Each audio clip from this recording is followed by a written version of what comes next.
اللہ کے راستے میں جانے والوں کو ہدایت۔ آفتاب نورانی ہے، اس کے اندر نور ہے، وہ اپنے اس نور کے ساتھ چکر لگاتا ہے تو دنیا میں نور پھیلتا ہے۔ اگر بجائے نورانی ہونے کے وہ ظلمتی کالا ہوتا اور اس میں نور کے بجائے اندھیرا ہوتا تو وہ دنیا میں اندھیرا پھیلانے کا ذریعہ بنتا۔ آپ لوگ اپنے گھر چھوڑ کر نکل رہے ہیں اور دور قریب کی دنیا میں پھریں گے۔ اگر آپ میں نور ہوگا تو آپ کے ذریعے نور پھیلے گا، اور اگر آپ کے اندر ظلمتی ہوگی تو وہی ظلمت پھیلے گی۔ اس لیے آپ لوگوں کو کوشش کرنی ہے کہ آپ کے اندر نور ہو اور آپ خود نورانی بنے۔ کسی انسان کی ذات میں نور نہیں ہے، نور والی چیزوں سے نور انسان کے اندر آتا ہے۔ اس لیے آپ لوگوں کو نور والے اعمال اختیار کرنے ہیں تاکہ آپ لوگوں کے اندر نور آ جائے اور آپ لوگوں کے ذریعے نور پھیلے، اور ظلمت والے اعمال سے اپنے آپ کو بچانا ہے تاکہ ظلمت نہ پھیلے اور ظلمت پھیلنے کا ذریعہ بنے۔ نور والے اعمال وہ محمدی اعمال ہیں جو اللہ کی رضا کے لیے کیے جائیں۔ ان اعمال کو اتنی کثرت سے اور لگاتار یکسوئی کے ساتھ کرنے کی ضرورت ہے کہ آپ ان کے نورانی رنگ میں رنگ جائیں۔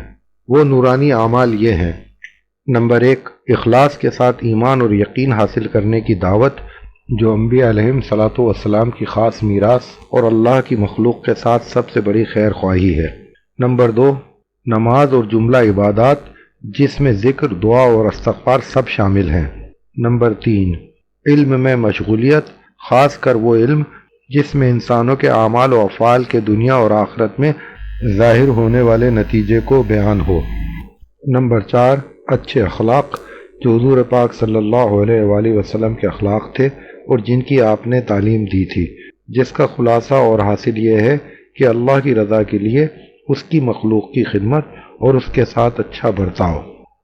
یہ ہیں وہ نورانی اعمال جن کو لگاتار اور کثرت سے کرنے میں نور پیدا ہوتا ہے اور زندگی بنتی ہے۔ آپ لوگوں کو انہی اعمال میں مشغول رہتے ہوئے پھرنا ہے۔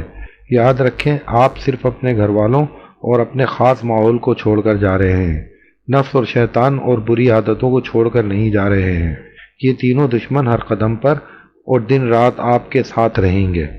یہ تینوں چیزیں آپ کو ان اعمال کی طرف کھینچے گی جن سے آپ میں ظلمت آئے اور آپ خدا سے دور اور اس کی رضا سے محروم ہوں۔ آپ ان دشمنوں کے شر سے صرف اس طرح بچ سکتے ہیں کہ اس بات کا پورا اہتمام کریں کہ سونے کے 6 گھنٹوں کے علاوہ دن اور رات کے تمام اوقات میں اپنے آپ کو ان نورانی اعمال میں مشغول رکھیں۔ نمبر 1، یا آپ ایمان کی اور ایمان والے اعمال کی دعوت دے رہے ہوں۔ نمبر 2، یا نماز و ذکر و تلاوت وغیرہ کسی عبادت میں مشغول ہوں۔ نمبر 3، یا سیکھنے سکھانے میں لگے ہوں۔ نمبر 4، یا کوئی خدمت والا کام انجام دے رہے ہوں۔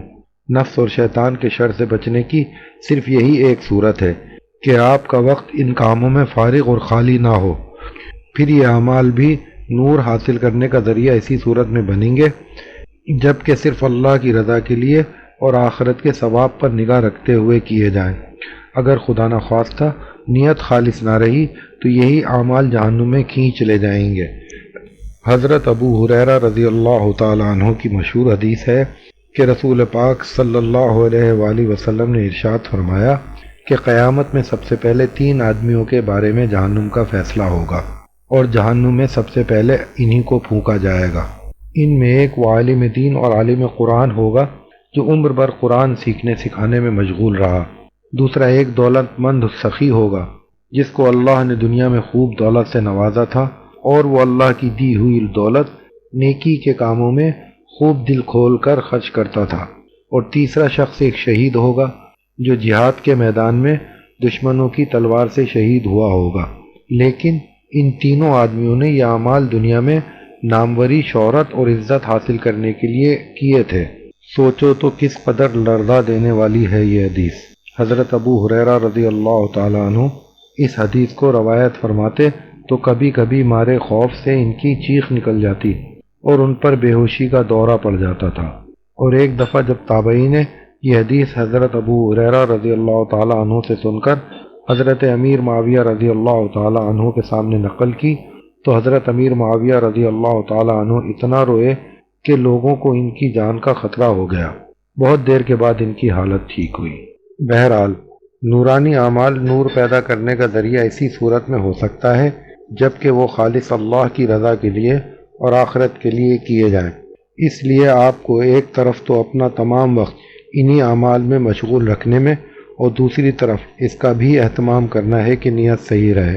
جب کسی بندے کو اچھے اعمال سے شیطان ہٹا نہیں سکتا تو اس کی نیت میں فساد ڈالنے کی کوشش کرتا ہے۔ اس سے اپنے آپ کو بچانا ہے۔ میں بتا چکا ہوں کہ اس نکلنے کے زمانے میں بس 4 کاموں میں اپنے آپ کو مشغول رکھنا ہے۔ سب سے پہلی چیز ہے ایمان و یقین کی اور ایمان والے اعمال کی دعوت۔ اس دعوت کے لیے عمومی گشت ہوں گے، خصوصی گشت ہوں گے، جن کے اصول و آداب گشت کے لیے نکلتے وقت بتلائے جائیں گے۔ ان کو دھیان سے سنا جائے۔ پھر جب آپ دعوت کے لیے گلیوں اور بازاروں میں نکلیں گے تو شیطان آپ کو وہاں کے نقشوں کی طرف متوجہ کرے گا۔ اس لیے سب سے پہلے دعا کرنی چاہیے کہ اے اللہ شیطان و نفس کے شر سے بچا لے اور اپنی مرضی کے مطابق کام کرنے کی توفیق دے۔ پورے گشت میں اس کا اہتمام رہے کہ بس اللہ کے جمال اور جلال پر اور اس کی صفات عالیہ پر نظر رہے، نگاہیں نیچی رہیں اور اپنا مقصد نگاہ کے سامنے رہے۔ جس طرح جب کسی مریض کو اسپتال لے کر جاتے ہیں تو خود مریض اور اس کے ساتھی اسپتال کی عالیشان عمارتوں اور وہاں کے نقشوں کو دلچسپی سے نہیں دیکھتے، بلکہ ان کے سامنے بس مریض کا علاج ہوتا ہے۔ خصوصی گشت میں اگر دیکھا جائے کہ وہ صاحب جن سے آپ ملنے گئے ہیں اس وقت توجہ سے بات سننے کے لیے تیار نہیں ہے تو مناسب طریقے سے جلدی بات ختم کر کے ان کے پاس سے اٹھ جانا چاہیے اور ان کے لیے دعا کرنی چاہیے، اور اگر دیکھا جائے کہ وہ صاحب متوجہ ہے تو پھر پوری بات ان کے سامنے رکھی جائے اور وقت فارغ کرنے کے لیے بھی کہا جائے۔ خصوصی گشت میں جب دینی اکابر کی خدمت میں حاضری ہو تو ان سے صرف دعا کی درخواست کی جائے اور ان کی توجہ دیکھی جائے تو کام کا کچھ ذکر کر دیا جائے۔ عمومی گشت کر کے لوگوں کو مسجد میں جمع کیا جائے اور ان کے سامنے ایمان و یقین، نماز، علم و ذکر، اخلاق اور اخلاص پھر تشکیل کر کے مطمئن نہ ہو جائیں، بلکہ جن لوگوں نے ارادے کیے ہیں اور نام لکھائے ہیں ان کو اللہ کے راستے میں نکال دینے کی اور ارادوں کو عمل میں لانے کی کوشش کریں اور اپنے امکان بھر اس کا انتظام کریں کہ ان کا وقت اچھی طرح گزرے۔ جو لوگ اس وقت نکلنے کا فیصلہ نہ کر سکے ہوں ان کو مقامی گشت، مقامی اجتماع، مسجد کی اور گھر کی تعلیم وغیرہ کی پابندی پر آمادہ کیا جائے اور ان کاموں کا وہاں پر نظام بنا دیا جائے۔ جب دعوت کے سلسلے کی یہ ساری محنت کر چکے ہیں تو اس کسان کی طرح جو زمین میں بیج بکھیر دیتا ہے اور پھر اللہ سے لو لگاتا ہے، اسی طرح محنت کے بعد اب اللہ سے دعا کرے، وہی دلوں کو پھیرنے والا ہے۔ دعوت کے بعد دوسرا کام تعلیم کا ہے۔ جب تعلیم کے لیے بیٹھے تو ادب سے بیٹھے، باوضو بیٹھنے کی کوشش کریں، آپس میں باتیں نہ کریں، تعلیم کے دوران طبیعت کے بہانوں کی وجہ سے نہ اٹھے، جم کر بیٹھے۔ جو وقت دعوت و تعلیم سے خالی ہو اور کوئی دوسرا ضروری کام بھی اس وقت نہ ہو، اس میں نوافل پڑھیں، قرآن کی تلاوت کریں، تسبیح پڑھیں یا اللہ کی کسی بندے کی خدمت کریں۔ جس طرح نماز میں آدمی یا قیام میں ہوتا ہے یا رکوع میں ہوتا ہے یا سجدے میں یا قعدے میں، اسی طرح اللہ کے راستے میں نکلنے کے بعد آدمی یا دعوت میں لگا ہو یا تعلیم میں لگا ہو یا ذکر و عبادت میں یا اللہ کی کسی مخلوق کی خدمت میں، یہ 4 کام اتنے کیے جائیں کہ یہی عادت اور مزاج بن جائے۔ یہ چاروں کام اجتماعی بھی کیے جائیں گے اور انفرادی بھی کیے جائیں گے۔ اجتماعی سے مراد وہ ہے جو جماعت کے مشورے سے طے ہو، جیسے کہ خصوصی گشت اور عمومی گشت میں دعوت اور جماعت کی تعلیم کے وقت میں تعلیم اور جماعت کے ساتھ فرض نماز اور جماعتی تقسیم کار کے مطابق کھانے وغیرہ کے انتظامات کے تحت دوڑ دھوپ، یہ سب اعمال اجتماعی ہے۔ انفرادی دعوت، انفرادی تعلیم، انفرادی عبادت، انفرادی خدمت وہ ہوگی جو جماعت کے مشورے کے علاوہ کوئی شخص اپنے اس خالی وقت میں کرے جس میں کوئی اجتماعی کام نہ ہو۔ مثلا دوپہر کھانے کے بعد ظہر تک کوئی اجتماعی عمل نہیں ہو تو ہر شخص کو اختیار ہے کہ وہ اس میں آرام کرے۔ اب اگر کوئی اللہ کا بندہ اپنے اس وقت میں آرام کرنے کے بجائے کسی شخص کے پاس جا کر دعوت و ایمان کی باتیں کرے یا کسی اللہ کے بندے کو دعا یاد کرائے یا اس کی نماز صحیح کرے یا مسجد کے کسی کونے میں کھڑا ہو کر نوافل پڑھے یا کسی ساتھی کی کوئی خدمت کرنے لگے تو یہ سب صورتیں انفرادی اعمال کی ہوں گی۔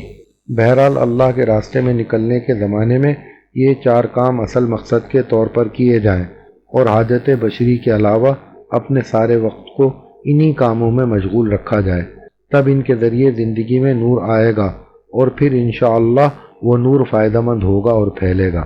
ان 4 کاموں کے علاوہ 4 کام ضرورت کے طور پر کیے جائیں گے اور صرف بقدر ضرورت ہی کیے جائیں گے، اور وہ 4 کام یہ ہیں: نمبر 1 کھانا پینا، نمبر 2 پیشاب پخانا، نمبر 3 سونا کپڑے وغیرہ دھونا، نمبر 4 ضرورت کی بات چیت کرنا۔ یہ وقتی ضرورتیں ہیں، ان کو بس اتنا ہی وقت دیا جائے جتنی ضرورت ہو۔ سونے کے لیے دن رات میں بس 6 گھنٹے کافی ہیں۔ 4 باتیں وہ ہیں جن سے پورے اہتمام سے بچنا ہے۔ نمبر 1 کسی سے سوال نہ کرنا، بلکہ کسی کے سامنے اپنی ضرورت بھی بتانا، یہ بھی ایک طرح کا سوال ہے۔ نمبر 2 اشراف سے بچا جائے۔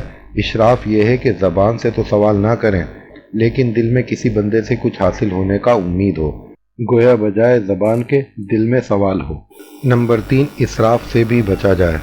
اسراف بیانی فضول خرچ ہر حال میں نقصان دہ ہے، لیکن اللہ کے راستے میں نکلنے کے زمانے میں اس کے نتیجے اپنے حق میں بھی بہت بڑے ہوتے ہیں اور دوسرے ساتھیوں کے حق میں بھی۔